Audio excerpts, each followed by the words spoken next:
start using this court again, I think, Thursday morning. Okay.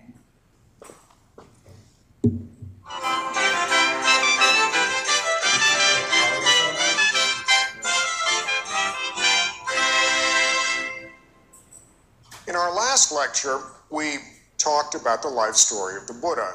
We talked about his birth in the kingdom that's now in the region of southern Nepal, and we talked about his renunciation and all of those events that led up to his enlightenment, and finally, of course, to his great teaching career, where he converted quite a large number of people, it seems, in retrospect, and began to put together that community that was the nucleus of the Buddhist tradition. As I mentioned right at the end of the lecture, the death of the Buddha left his followers with a difficult problem.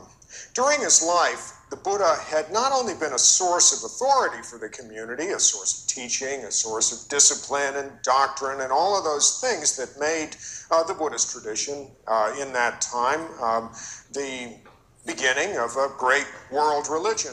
But he also had been a focus of veneration and of worship for many of his followers, particularly for his lay followers. So when the Buddha died, he left the realm of rebirth altogether, was no longer reborn in this world, and really, in many respects, was no longer available for any kind of intervention or any kind of worship. What was left to fill the void? That's really the key question. What was left after the Buddha died that could fill the void left by his absence, by his death? Buddhists traditionally have given two answers to this question. For those who wanted to venerate or to worship the Buddha left behind what's called the form body.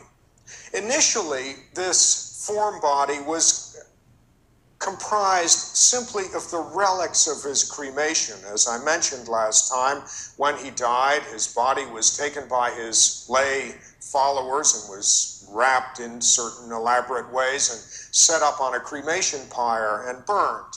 When the fire was out and the cremation was finished, they took the relics of the cremation and distributed them to a number of lay disciples, and these were set up in reliquary mounds to serve as the focus of worship. Over time, any physical representation of the Buddha came to play the same role, including objects that the Buddha touched, places he visited, or even, as time went on, images of the Buddha's form.